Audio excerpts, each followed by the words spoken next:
Praise the lord. మీ అందరికీ దేవుడి నామమున వందనాలు. బాగున్నారా? ఉదయకాల సమయంలో దేవుడు మనతో మాట్లాడుతున్న మాట, దేవునికి వాగ్దానాన్ని మనం ధ్యానం చేద్దాం. సామెతల గ్రంథం 14వ అధ్యాయం 11వ వచనాన్ని మనం చూడగలిగితే, యథార్థవంతుల గుడారము వర్ధిల్లును, యథార్థవంతుని యొక్క గుడారము వర్ధిల్లుతుంది అని చెప్పడం ప్రారంభిస్తూ ఉన్నాడు. దేవుని యొక్క వాక్యాన్ని మనం చూస్తాం. యథార్థవంతుల యొక్క గృహం మాత్రమే వర్ధిల్లుతుంది అనే మాట మనం చూస్తూ ఉన్నాం. నీ కుటుంబం ఆశీర్వదించబడాలని, ఇదిగో నీ కుటుంబం దీవించబడాలని, నీవు గొప్ప స్థాయికి చేరాలని ఆశ నీకుంది. కానీ నువ్వు వర్ధిల్లాలంటే తప్పక యథార్థవంతుడిగా నువ్వు ఉండాలి. యథార్థవంతుడిగా నువ్వు ఉంటేనే దేవుడు నిన్ను వర్ధిల్లింపచేస్తాడు, నీ కుటుంబాన్ని వర్ధిల్లింపచేస్తాడు. గృహము అనగా ఇక్కడ కుటుంబం అనే విషయాన్ని మనం ఆలోచించాలి. గృహము అంటే ఒక ఇల్లు సంబంధించిన విషయం అని కాదు. దేశం అంటే ఒక మట్టికి సంబంధించిన విషయం అని కాదు. దేశం అంటే దేశంలో ఉన్న మనుషులకు సంబంధించిన విషయం అని, గృహము అంటే అందులో ఉన్న మనుషులకు సంబంధించిన విషయం అని స్పష్టంగా మనం అర్థం చేసుకోవాలా. ఇక్కడ గృహము వర్ధిల్లాలి అంటే, గుడారము వర్ధిల్లాలి అంటే తప్పక నీ కుటుంబ సభ్యులందరూ వర్ధిల్లాలంటే యథార్థత అనేది నీ కుటుంబంలో ఉండటం చాలా ప్రాధాన్యం. నీ కుటుంబంలో యథార్థత ఉందా? ఉన్నది ఉన్నట్లుగా మాట్లాడే వాళ్ళు ఉన్నారా? ఖచ్చితంగా ఉన్నది ఉన్నట్లుగా ఎవరైతే మాట్లాడతారో వారి కుటుంబాన్ని దేవుడు ఆశీర్వదిస్తాడు. చాలా మంది ఏం చేస్తారంటే, భర్త భార్య దగ్గర మెప్పు పొందడానికి ఉన్నదున్నట్టు మాట్లాడరు, అలాగే భార్య ఉన్నదున్నట్టు మాట్లాడటానికి ఒప్పుకోదు. ఎందుకంటే మెప్పు పొందడానికి ఇష్టపడతా ఉంటారు.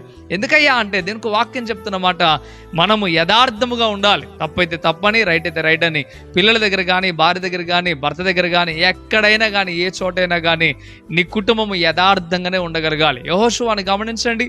యెహోషువ ప్రజలందరితో మాట్లాడేటప్పుడు ఎంత చక్కగా మాట్లాడాడంటే, నేను నా ఇంటి వాళ్ళం యెహోవాని సేవిస్తాం, మీ ఇష్టం ఇక మీదట అని ఎంత క్లియర్గా మాట్లాడాడో. నిజమే, నీకు ఒక క్లారిటీ, నీకు ఒక యథార్థత ఎప్పుడైతే ఉంటుందో ఆ యథార్థతను బట్టి నీ కుటుంబం దీవించబడుతుంది.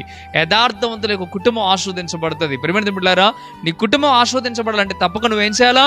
యథార్థవంతుడిగా ఉండాలి. ఒకవేళ యథార్థంగా ఉండనండి, నేను సరైన స్థితిలో ఉండనంటే ఏం జరుగుతుందో కూడా అక్కడ రాస్తూ ఉన్నాడు. చూడండి 11వ వచనంలో, భక్తిహీనుల ఇల్లు నిర్మూలమగును. యథార్థవంతుడు భక్తి కలిగిన వాడుగా ఉంటాడు. భక్తిహీనుడు, యథార్థత లేనివాని పరిస్థితి ఏమవుతుందయ్యా అంటే, వాడి కుటుంబం నిర్మూలమవుతుంది, నాశనం అయిపోతుంది, కుటుంబం అంతా వేదంతో నిండిపోతుంది. దయచేసి ఆలోచించండి. యథార్థంగా ఉండటానికి ఇష్టపడండి. అవునంటే అవునని చెప్పండి, కాదంటే కాదని చెప్పండి. నీ కుటుంబంలో ఉన్నవారికి కూడా అదే నేర్పించడానికి ఇష్టపడండి. నేర్పించేటప్పుడు ఎన్నో బాధలు వస్తాయి. నిజమే, యథార్థంగా బతకడం అంటే చాలా కష్టంగా అనిపిస్తుంది, కానీ అది దేవునికి ఇష్టం.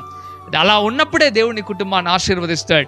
ఆ రీతిగా మీరు మీ కుటుంబం ఉండి దేవుని యొక్క దీవెనలు, దేవుని యొక్క ఆశీర్వాదం పొందవలసిందిగా కోరుతూ నేను ఎంతగానో మీకు తెలియచేయడానికి సిద్ధపడతా ఉన్నాను. ప్రియమైన బిడ్డలారా, మీరు ఎక్కడైనా యథార్థవంతులుగా ఉండి మీ కుటుంబం వర్ధిల్లేలాగా చూసుకుంటారని కోరుకుంటా ఉన్నాను.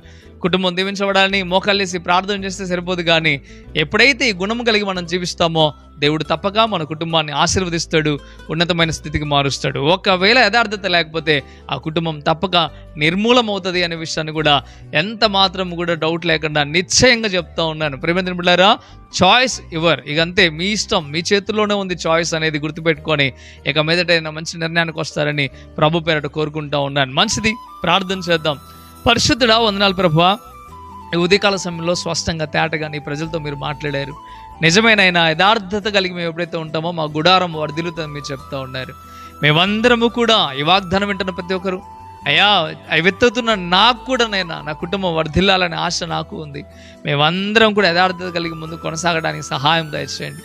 అయ్యా, ఎవరైతే ఈ మాటలు విని బలపడుతూ స్థిరపడుతూ వారి నిర్ణయాలను మార్చుకుంటూ ప్రభు వారి పద్ధతులను మార్చుకుంటూ ఉంటారో వారిని దీవించి ఆశీర్వదించి అయ్యా నీ నామములో వారిని వర్ధిల్లింపచేయమని బ్రతిమలాడుతూ ఉన్నాను.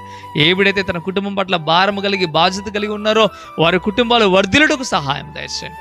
ఈ వాక్యాన్ని విని దాని ప్రకారం జీవిస్తున్న ప్రతి ఒక్క కుటుంబం ఆశీర్వదించబడును కాక. ప్రభా మీకు వందనాలు. మేలుతో నింపుణమైన స్థితికి మీరు మార్చమని, కాచి కాపాడమని యేసయ్య నామములో మిక్కిలి బతిమలాడి వేడుకుంటున్నాము తండ్రి. ఆమేన్, ఆమేన్. ప్రియమైన బిడ్డలారా, ఈ వాగ్దానం ద్వారా దేవుడు మీతో మాట్లాడినట్లయితే తప్పక వీడియోని లైక్ చేయండి. అంతేకాకుండా కృపా టీవీ ఇండియా యూట్యూబ్ ఛానల్ ఇంతవరకు సబ్స్క్రైబ్ చేసుకోకపోతే ఇకనైనా సబ్స్క్రైబ్ చేయండి. ఈ యొక్క దేవుని మాటలను మీరు అనేక మందికి షేర్ చేయడం ద్వారా మీరు దేవుని పరిచర్యలో పాలు పొందిన వారు అవుతారు, దేవుని సువార్త చేసిన వారు అవుతారు. తప్పక మీరు కొద్దిమందికైనా ఈ యొక్క మాటలు పంపించడానికి ఇష్టపడతారని నేను ఆశిస్తూ ఉన్నాను.